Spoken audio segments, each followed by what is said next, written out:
സത്യനന്ദിക്കാട് സംവിധാനം ചെയ്ത പുതിയ തീരങ്ങൾ തിയേറ്ററുകളിൽ പ്രദർശനം തുടരുകയാണ്.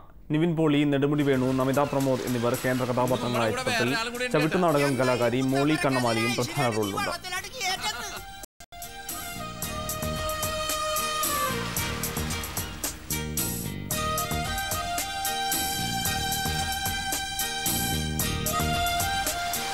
മഴക്കാലത്ത് ഇവിടെ കടൽ കയറുമ്പോൾ നമ്മളെല്ലാം സ്കൂളിലോട്ട് മാറ്റി പാർപ്പിക്കില്ലേ? അപ്പൊ ഇവിടെ 8ാം ക്ലാസ് ഇരുന്നിട്ടുണ്ടാ, 9ാം ക്ലാസ്സിൽ കഞ്ഞിയും വെച്ചിട്ടുണ്ട്, 10ാം ക്ലാസ്സിൽ പാവരിച്ച് കിടന്നിട്ടുണ്ട്. ഇതെന്താണ് മൈക്കച്ച വിരോണിയമ്മനെ കല്യാണം കഴിച്ച? ഇഷ്ടപ്പെട്ട പെണ്ണിന്റെ മുഖം ദർശിക്കുമ്പോ ചിലർക്ക് കവിത വരും, ചിലർക്ക് സംഗീതം വരും. നീ ആരാണ് കർത്താവേ? രാജഗോപുരം കടന്നു രാജമന്ദിരത്തിലേക്ക് ഇറങ്ങി വന്ന ദേവസുന്ദരി. സിനിമയുടെ വിശേഷങ്ങൾ പങ്കുവയ്ക്കാൻ മോളി കണ്ണമാലി ചവിട്ടുനാടകം കലാകാരി കൂടിയായ അഭിനേത്രിയാണ് മ്യാവുവിൽ അതിഥിയായിത്തിരിക്കുന്നത്. ആദ്യം തന്നെ മോൾ ചേച്ചി, സ്വാഗതം മ്യാവുവിലേക്ക്. ഒരുപക്ഷെ ടെലിവിഷനിന് മുന്നിൽ ഒരു അഭിനേത്രിയായി ആദ്യമായാണ് എത്തുന്നതെന്ന് തോന്നുന്നു. സിനിമ തിയേറ്ററിൽ പോയി കണ്ടിരുന്നോ? ഇല്ല, കണ്ടില്ലേ. എന്താണ് കണ്ടവരുടെ അഭിപ്രായം? എന്തായിരുന്നു? കണ്ടവരുടെ നല്ലൊരു അഭിപ്രായമാണ് പറഞ്ഞിരിക്കുന്നത്. ഇനി കാണാൻ പോകുന്ന പ്രേക്ഷകർക്ക് വെറോണിക്ക എന്ന സിനിമയിലെ കഥാപാത്രത്തെ കുറിച്ച് പറഞ്ഞു കൊടുക്കുന്നത് എങ്ങനെയാണ്? കഥാപാത്രത്തെ കുറിച്ച് പറഞ്ഞു കൊടുക്കുകയെന്ന് പറഞ്ഞാൽ, ഞാൻ ഞങ്ങളുടെ ഒരു വീട്ടിലെ ചരിത്രം പോലെയൊക്കെ തന്നെയാണ് ഈ ഒരു കഥാപാത്രം. ഞാനൊരു ആങ്ങളെ നെല്ല്, അപ്പം ഞങ്ങളുടെ ഒരു വീട്ടിലെ ഒരു ചരിത്രം തന്നെയായിരുന്നു ആ സിനിമ. അത് നല്ലൊരു കാര്യമായിട്ട് അഭിനയിച്ച് ചെയ്യാൻ വെച്ചിട്ടുണ്ട്. സിനിമ കണ്ടവർ ഒരുപക്ഷെ തിയേറ്ററിൽ ഈ ഒരു അഭിനേത്രിയെ ഒരുപക്ഷെ ബ്രിഡ്ജിൽ നേരത്തെ കണ്ടിട്ടുണ്ട് ചെറിയൊരു കഥാപാത്രമായി. അൻവറിലും മറ്റ് 1-2 ചാപ്പാക്കുരിശിലടക്കം കണ്ടിട്ടുണ്ട്. എങ്കിലും ഒരു മുഴുനീള റോൾ, സിനിമയിലുടനീളം ഒരു റോൾ ആദ്യമായാണ് കിട്ടുന്നത്. എങ്ങനെയാണ് ഈ ഒരു സിനിമയിലേക്ക് എത്തിയത്? സത്യനന്ദിക്കാട് സിനിമയിലേക്ക് എത്തിയെന്ന് പറഞ്ഞാൽ ബെന്നിപ്പി നായരമ്പലത്തിൽ ആണ് എന്നെ വിളിച്ചത്. എന്നാന്ന് വെച്ചാൽ അതിൻ്റെ ഭാര്യ ആണ് മറ്റേ ബിബിലി ബ്രിഡ്ജിൽ അഭിനയിച്ച പെണ്ണിനെ കിട്ടിയിടന്നുണ്ടെങ്കിൽ അടിപൊളിയായിട്ട് ഇത് അഭിനയിച്ചു വെക്കും, നമുക്ക് അതിനൊന്ന് തേടണമെന്നും പറഞ്ഞിട്ടുണ്ടെങ്കിൽ ഭാര്യ പറഞ്ഞിട്ടാണ് എന്നെ വിളിക്കാനായിട്ട് കാര്യം തന്നെ. അവൻ എന്നായിട്ട് ബന്ധപ്പെടാൻ പറ്റിയില്ല. എന്നിട്ട് പുള്ളിക്കാരൊരു കസിൻ ഞങ്ങളുടെ അവിടെ താമസിക്കുന്നുണ്ട്. അങ്ങനെ വന്ന് എന്നോട് ഫോൺ നമ്പറൊക്കെ വാങ്ങിച്ചുകൊണ്ട് പോയി. പിന്നെ എന്നെ വിളിച്ച് ഞാൻ ആലപ്പുഴയിൽ ചെന്ന് അങ്ങനെ നേരിട്ട് സംസാരിച്ച് കഴിഞ്ഞപ്പോഴേക്കും പറഞ്ഞ് നാളെ ഷൂട്ടിങ് തുടങ്ങിയാണ്, മോളിച്ചിട്ട് വരണമെന്ന് പറഞ്ഞു. ഞാൻ പറഞ്ഞു ഞാൻ വന്നോളാന്ന് പറഞ്ഞു. അത് ഞാനവിടെ ചെന്ന് എൻ്റെ ജീവിതത്തിൽ ഞാൻ ആദ്യമായിട്ടാണ് ഇങ്ങനെ ഹോട്ടലിലെ റൂമിലൊക്കെ താമസിക്കുന്നത്. ഞാൻ അങ്ങനെ ഒന്നും പോയിട്ടില്ല, എനിക്കിട്ട് അറിയാനും പോലെ. എങ്കിലും ഞങ്ങൾ തുടങ്ങി അന്ന് മുതൽ എൻ്റെ ആ ഒരു സീരിയൽ തീരണ വരെയും സത്യം പറഞ്ഞാൽ എൻ്റെ കുടുംബത്തിൽ നിന്ന് കിട്ടുന്നതിലും കൂടുതൽ സ്നേഹവും വാത്സല്യം ആണ് അവിടെ നിന്ന് സത്യനന്ദിക്കാട് സാറും ബെന്നിപ്പി നായരമ്പലവും മറ്റുള്ള എല്ലാവരും എന്നോട് സഹകരിച്ചേക്കണതും. അതേപോലെ തന്നെ അവർക്കിടെ ആ സഹകരണത്തിൻ്റെ സ്നേഹത്തിൻ്റെ വലിപ്പമാണ് എനിക്ക് ഈ രംഗം അഭിനയിച്ചവിടെ വെക്കാണ്ട് കഴിഞ്ഞത്.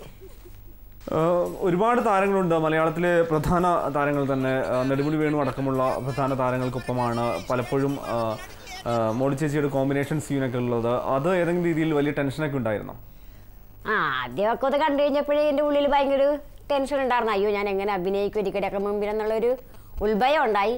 എങ്കിലും കണ്ണും പൂട്ടി പിടിച്ചിട്ട് എന്നോട് പറഞ്ഞു അങ്ങനെ ഒന്നും മോളിച്ച് ചിന്തിക്കാൻ നിൽക്കരുത്, മോളിച്ച് തന്ന സീൻ അങ്ങോട്ട് അഭിനയിക്കുക, അത്രമാത്രം ചെയ്താൽ നമ്മൾ സാധാരണ എങ്ങനെ അഭിനയിക്കുക അതേപോലെ അങ്ങോട്ട് അഭിനയിച്ച് വെക്കുക, കണ്ണും പൂട്ടി അങ്ങോട്ട് അഭിനയിച്ചതെന്ന് എന്നോട് സത്യനന്ദിക്കാടും പറഞ്ഞതും ബെന്നിപ്പി നായരമ്പലവും പറഞ്ഞത് അങ്ങനെ എന്നോട് പറഞ്ഞത്. ഞാൻ ആ ഒരു റോളിൽ കൂടി അങ്ങോട്ട് കൊണ്ടുപോയി, അത്രയേ ഉള്ളൂ. അത് നന്നായി എന്ന് പ്രേക്ഷകരുടെ പ്രതികരണം കേൾക്കുമ്പോൾ ഇപ്പോൾ വിശ്വസിക്കാനും കഴിയുന്നുണ്ട്. അതെനിക്ക് ഒട്ടും വിശ്വസിക്കാൻ സാധിക്കുന്നില്ല. കാരണം ഇത്രയ്ക്കും വിജയിക്കുമെന്ന് എൻ്റെ മനസ്സിൽ പോലും ഞാൻ വിചാരിച്ചതല്ല. എനിക്കിത് ഇന്നലെ പുറത്ത് വന്ന് ഇത് തുടങ്ങണമെന്ന് പറഞ്ഞപ്പോൾ തന്നെ എനിക്ക് സത്യം പറയാൻ വിറലും പനിയായിട്ട് ഞാൻ കിടക്കണമെന്ന്, എന്ത് ഭാഗമായിരിക്കും അത് ഭാഗമായിരിക്കും എന്നുള്ള ഒരു പേടിയായിരുന്നു. ഈശ്വരന് ശരിക്കും ഇരിപ്പിടം കൊടുക്കാത്ത വിളിച്ചിട്ടുണ്ട്. ഇത് തുടർന്നങ്ങോട്ട് മോളി ചേച്ചിക്ക് കുറേ സിനിമകൾ തരാനുള്ള അല്ലെങ്കിൽ കുറേ അവസരം ലഭിക്കാനുള്ള ഒരു സിനിമയായി മാറും എന്നാണ് കരുതുന്നത്.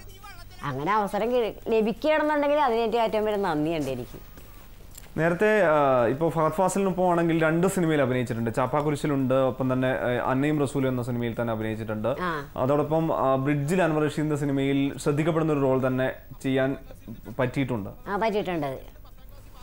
ഇതോടൊപ്പം തന്നെ സംസ്ഥാന പുരസ്കാരം കൂടി ലഭിച്ചിട്ടുണ്ട് ചവിട്ടുനാടകത്തെ കുറിച്ച്. അപ്പോൾ ഒരു ചവിട്ടുനാടകം എന്ന അന്യം നിന്ന് പോകുന്ന ഒരു കലയ്ക്ക് വേണ്ടി പ്രവർത്തിച്ച ഒരാൾ കൂടിയാണ്. അതേക്കുറിച്ച് എന്താണ് പറയാൻ പറ്റുക? ചവിട്ട് നാടകം എന്ന് പറഞ്ഞാൽ നമ്മൾ ശരിക്കും നമ്മൾ കഷ്ടപ്പെടണം, ഒരുപാട് ദുഃഖങ്ങളും ദുരിതങ്ങളും അനുഭവിച്ചിട്ടുള്ളതാണ് ഞാൻ ഈ ചവിട്ടടത്തെ പറ്റി. എൻ്റെ 10 വയസ്സിൽ ഞാൻ ചവിട്ടടക്കയർത്തി ചെയ്തതാണ്. ഇന്നും ഈ ചവിട്ടടത്തോടെ പിൻപക്കന്മാരെല്ലാം ഞാൻ മുന്നോട്ട് തന്നെയാണ്. ഇനിയും പരിപാടി ഉണ്ടെങ്കിൽ ഞാൻ പോകും, അഭിനയിക്കുകയും ചെയ്യും. ഞാൻ ഈ സിനിമയിൽ അത്തരത്തിലൊരു കഥാപാത്രം, ഒരു ചവിട്ട് നാടകം അറിയാവുന്ന ഒരു കഥാപാത്രം കൂടി ആവാൻ സാധിച്ചത് അത് ഏറ്റവും വലിയ ഒരു സന്തോഷമുണ്ട് എനിക്ക്. കാര്യം ഈ സിനിമയിലേക്ക് ചവിട്ടുനാട രംഗം കൂടി കടത്തിക്കൊണ്ടുവന്ന് പിന്നെ വെച്ചതിനാണ് എനിക്ക് ഏറ്റവും വലിയ സന്തോഷം വന്നത്. കാരണം ഞാൻ അപ്പോഴും ചോദിച്ചത്, അല്ല ചവിട്ടുനാടകം കളിക്കണം ഇതിൻ്റെ ഇടയിൽ കൂടി ഞാൻ ചോദിക്കുകയും ചെയ്ത്. അപ്പോൾ പറഞ്ഞ് മോളി ചേച്ചി ഇത് ചവിട്ടടക്കാരത്തി അല്ലേ, അപ്പം മോളി ചേച്ചി ഇത് കളിച്ചേ പറ്റൂ, മോളി ചേച്ചിയുടെ ഇഷ്ടത്തിനനുസരിച്ച് മോളി ചേച്ചിക്ക് എന്താ പാടാൻ പറ്റുക പാടിക്കോ അഭിനയിച്ചോന്ന് പറഞ്ഞ് സത്യം പറഞ്ഞാൽ അതൊക്കെ എൻ്റെ ഇഷ്ടത്തിന് എനിക്ക് വിട്ടു തന്നതാണ്. ഏതായാലും ചിത്രം തിയേറ്ററിലെത്തുമ്പോൾ മോളി ചേച്ചി ഹാപ്പിയാണ്. ഇനിയിപ്പോൾ തിയേറ്ററിലെത്തി സിനിമ കാണാൻ ആഗ്രഹമില്ലേ? തിയേറ്ററിലെത്തി ഞാൻ സിനിമ കാണാൻ പോകണമെന്ന് ഒരുപാട് ആഗ്രഹിച്ചിരിക്കുകയാണ്, പോകണം. പക്ഷെ പെട്ടെന്നൊന്നും നടക്കില്ല, കാരണം എനിക്ക് 2-3 അടിയന്തരമൊക്കെ ഉണ്ട്, കഴിയാതെ എനിക്ക് പോകാനും പറ്റിയല്ല. വളരെയധികം നന്ദി ശ്രീമതി മോളി കണ്ണമാലി മ്യാവുൽ അതിഥിയായി എത്തിയതിന്. തുടർന്ന് അങ്ങോട്ടും അഭിനയ പ്രാധാന്യമുള്ള ശ്രദ്ധേയമായ റോളുകൾ താങ്കളെ തേടി എത്തട്ടെ എന്ന് ആഗ്രഹിക്കുന്നു.